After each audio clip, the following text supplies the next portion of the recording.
SIP better होती है या लमसम करना बेटर होता है? ये हमने बहुत बड़ा कन्फ्यूज़न बन रखा है और इसको दूर करना बहुत ज़रूरी है, क्योंकि मैं आपको बताऊं तो दोनों ही सही होते हैं, बट दोनों का अपना एक अलग अलग पर्पस होता है। एसआईपी का एक अलग पर्पस होता है और लमसम करने का एक अलग पर्पस होता है, क्योंकि दोनों में ना आपके रिटर्न अगर आप इसे सही से करते हो ना तो आपके रिटर्न 2-4% से बढ़ते नहीं, आपके रिटर्न कम से कम 30-40% बढ़ जाएंगे और आप सेम अमाउंट में आप काफ़ी पैसे बना पाओगे।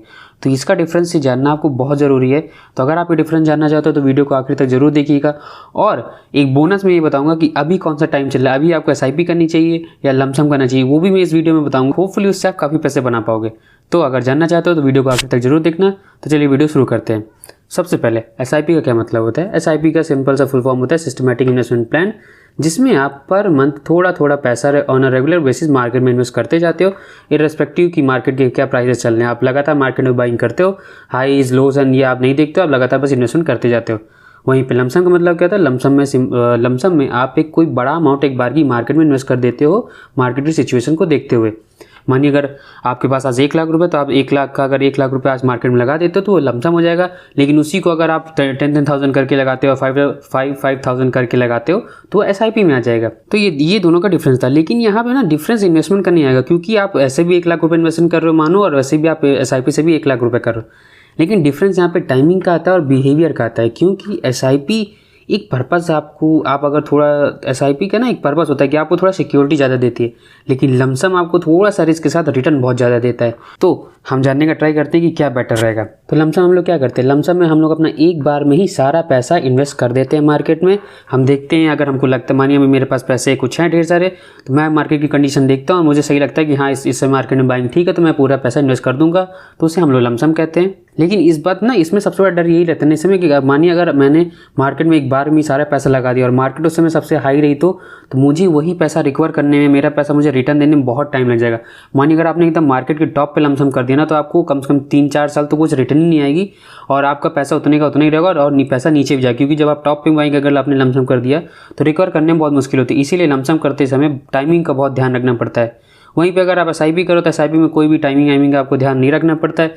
रेगुलर बेसिस पे आप बहुत अच्छे फंड्स में आप एसआईपी करते रहते हो, ना आपको इसमें कुछ ज़्यादा दिमाग का झंझट नहीं रहता है। आप बस लगातार सिस्टमेटिक वे में आपके अकाउंट से पैसे कटते रहते हैं, लगातार इन्वेस्टमेंट होती रहती है। बाइंग आप मार्केट को हाई पे भी बाय करते हो, लो पे भी बाय करते हो, और धीरे धीरे ये एवरेज आउट हो जाता है और आपके रिटर्न अच्छे खासे बन जाते हैं। तो हमें यहाँ पे पता चल रहा है ना, तो एसआईपी है ना, ये हमें ज़्यादा रिटर्न देने के लिए नहीं आया, ये हमें थोड़ा सा सिक्योरिटी देने के लिए आया है मार्केट में। क्योंकि लमसम करते हो तो आपके पैसे में थोड़ा वॉलेटिलिटी ज़्यादा रहेगी और आपको रिटर्न आने में टाइम भी लग सकता है। लेकिन एसआईपी में क्या होता है कि रेगुलर बेसिस में आपको रिटर्न आते रहते हैं, तो ज़्यादा फ्लक्चुएशन नहीं होता है, तो आप ज़्यादा डरते नहीं हो। और अगर आप नए हो मार्केट में, आपको ज़्यादा मार्केट का पता नहीं है, तो आप पैनिक कर जाओगे। तो इसलिए ज़्यादातर लोगों के लिए एसआईपी ज़्यादा बेटर होती है। तो चलिए अब आपको बताता हूँ कि लमसम कब बेटर होता है, किस समय लमसम करना सबसे ज़्यादा बेटर होगा। तो लमसम करना उस समय सबसे ज़्यादा बेटर हो जाता है जब मार्केट बहुत डाउन चल रही हो। अगर मार्केट अच्छे खासे करेक्शन दिखा चुकी है, मार्केट में हेल्दी बाइंग लेवल दिख रहे हैं कि हाँ मार्केट अपने पीई के आसपास ट्रेड कर रही है, मीडियन पीई के पास, तो हमें कह सकते हैं कि मार्केट अच्छे खासे वैल्यूएशन पे आ चुकी है और हमें उस समय लमसम अगर आपको ऐसा है तो आपको कर देना चाहिए। मार्केट अपने अच्छे खासे यानी कि अच्छे लेवल पे आ चुकी है, अब दिख रहा है कि मार्केट में हाँ अब इससे नीचे मार्केट नहीं जाएगी, तो आपको उस समय आपको लमसम जरूर कर देना चाहिए। क्योंकि इससे क्या होता है, इससे आपके रिटर्न बहुत अच्छे बढ़ते हैं, इसी तरह आप अल्फा प्रोड्यूस कर पाते हो मार्केट में। और एक बात का ध्यान रखिएगा, अगर आप जब लमसम कर रहे हैं तो जो पैसा आप लमसम के लिए कर रहे हैं ना, उसका मिनिमम टारगेट आपका 5 साल होना ही चाहिए। अगर आपका इन्वेस्टमेंट टारगेट 5 साल से कम है ना, तो लमसम मत करिएगा, क्योंकि मे भी आपका लमसम गलत टाइम पे हो जाए और आपको पैसा रिकवर ना हो पाए, थोड़ा टाइम लग सकता है। तो इसीलिए मिनिमम 5 साल अपने दिमाग में बैठा के चलिएगा। अगर आपने लमसम करो तो कम से कम 5 साल आप उस पैसे को मार्केट में लगा रहने दोगे, तभी आप उस लमसम का कुछ फ़ायदा उठा पाओगे। वरना अगर आपने गलत टाइम पे निकाला तो आपको लॉस में उठाना पड़ेगा।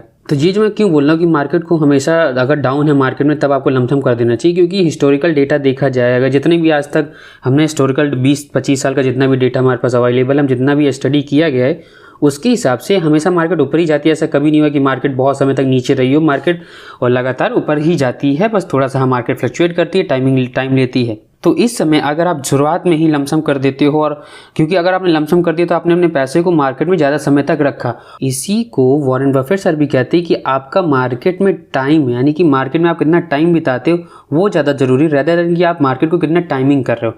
टाइमिंग मार्केट में जरूरी नहीं होगी, आप कितना टाइम बिता रहे हो, आपका पैसा कितनी देर तक मार्केट में लगा है, वो आपके रिटर्न को डिफाइन करेगा। तो जब आप लमसम करते हो तो आपका पैसा ज़्यादा समय के लिए मार्केट में लगा रहता है, तो उसकी कंपाउंडिंग ज़्यादा होती है।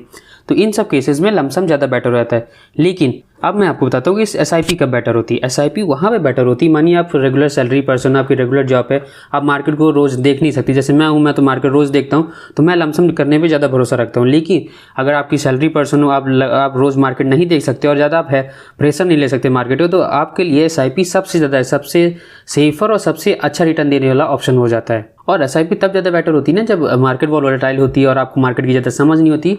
तो इन सब केसेस में आप बस सिंपल से कोई अच्छे से फंड में SIP करना शुरू कर दीजिए, आपको अच्छे खासे रिटर्न भी आते रहेंगे, ना आपको ज़्यादा मार्केट की टेंशन लेनी पड़ेगी, ना सोचना पड़ेगा कि मार्केट का भी कब, ना आपको मार्केट के ज़्यादा लेवल्स देखने होंगे। आप सिंपल सा कोई से एक अच्छा सा म्यूचुअल फंड चूज़ करिए, उसमें आप SIP शुरू कर दीजिए, कोई झंझट नहीं होता। क्योंकि SIP में मुझे लगता है सबसे सेफर वे, और आपको अगर आप लमसम नहीं कर पाते हो ना, तो आपको SIP तो ज़रूर करनी चाहिए, क्योंकि तभी आप इन्फ्लेशन को बीट कर पाओगे। अगर आपने SIP भी नहीं करी तो आप कभी भी इन्फ्लेशन बीट नहीं कर पाओगे और आप अपने पैसे की वैल्यू खो दोगे। SIP और लमसम करते समय कुछ बातों का ध्यान रखिए। सबसे पहले इस बात का ध्यान रखिए, कभी भी आप लमसम फोमो में आके मत करिए। फोमो का मतलब क्या होता है? Fear of missing out. क्योंकि जब मार्केट बहुत रैली कर रही होती है, तब आपको लगता है कि डे बाय डे मार्केट 5% 10% ऊपर जा रही, तो मेरा पैसा कितना बन जाता है, तो आप लमसम करने लगते हो। तो उस समय मत करिएगा। लमसम कभी भी अपर मार्केट में नहीं किया जाता है। अपर मार्केट में अगर आप लमसम करते हो तो आप बहुत ज़्यादा चांसेस होगी कि आप बहुत समय तक अपना पैसा रिकवर नहीं कर पाओगे। ऐसे समय आप लमसम करो, लेकिन थोड़ा थोड़ा लमसम कर लो, ठीक है।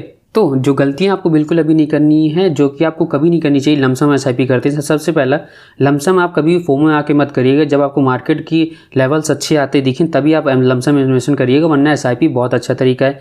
और SIP रोकिएगा नहीं, क्योंकि मेजॉरिटी डेटा हमें बताता है कि मेजॉरिटी लोग आके एक साल के अंदर ही अपनी 40-50% लोग अपनी SIP रोक देते हैं, जिससे फिर कोई मतलब नहीं। एक साल में क्या ही आपको कंपाउंडिंग का पावर दिखेगा। अगर आपको रियल में कंपाउंडिंग की पावर देखनी है तो कम से कम 5 से 10 साल के लिए इन्वेस्टमेंट करिए ही। लेकिन अब आपको मैं एकदम प्रैक्टिकल और एक सबसे बेस्ट चीज़ बताता हूँ कि जिससे अपना रिटर्न बना पाओगे। अगर आप मार्केट में सबसे ज़्यादा रिटर्न लाना चाहते हो तो आप इस स्ट्रेटजी को जरूर फॉलो करना। मैं क्या बिलीव करता हूँ कि आपको दोनों स्ट्रेटजी फॉलो करनी चाहिए।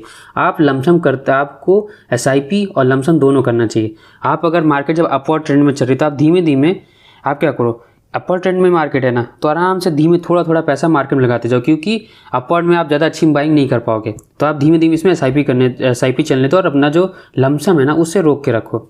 और जैसे ही मार्केट गिरने लगे तो वहाँ पे जब मार्केट बहुत अच्छे लेवल पे आ जाए ना, तब वहाँ पे आप मार्केट जब डाउन हो तब वहाँ पे आप लमसम करो। तब जितना पैसा हो आपके पास, जितना आप लमसम कर सकते हो, जिसकी जरूरत आपको 5 साल ना हो, उससे आप इन्वेस्टमेंट कर दो। इससे ना इन दोनों को जब आप कंबाइन करोगे, क्योंकि जब SIP करो तो पहले आपकी एवरेज काफ़ी डाउन हो जाएगी, एवरेज बाइंग प्राइस काफ़ी नीचे आ जाएगी। और अगर आपने आप जब मार्केट बहुत नीचे उस समय आपने लमसम कर दिया तो आपकी बाइंग प्राइस और नीचे आ जाएगी, तो आप जल्दी से रिटर्न बना पाओगे। जैसे मार्केट अगर 1% रिकवर करती है तो आपका पोर्टफोलियो 2-3% रिकवर हो जाएगा। तो यही जो बेस्ट इन्वेस्टर्स होते हैं ना, वो यही फॉलो करते हैं कि वो SIP भी करते हैं, वो लमसम भी करते हैं, जिससे वो अल्फा प्रोड्यूस कर पाते हैं मार्केट में। तो ये थी मेरी स्ट्रेटजी कि आपको दोनों करना चाहिए, आपको SIP और लमसम दोनों करना चाहिए। और आपको अगर वीडियो थोड़ी सी अच्छी लगी हो तो वीडियो को लाइक करिएगा। कोई भी सजेशन हो, कोई भी अगर वीडियो से रिलेटेड कोई भी डाउट हो तो कमेंट में पूछ सकते हैं। एंड स्टॉक मार्केट रिलेटेड कोई डाउट हो तो भी कमेंट में आप पूछ सकते हैं मुझसे। अगर वीडियो अच्छी लगी तो वीडियो को लाइक जरूर करिएगा, चैनल को सब्सक्राइब करिएगा, अपने दोस्तों का शेयर करिएगा। तब तक के लिए this side Ankit Singh signing off, bye.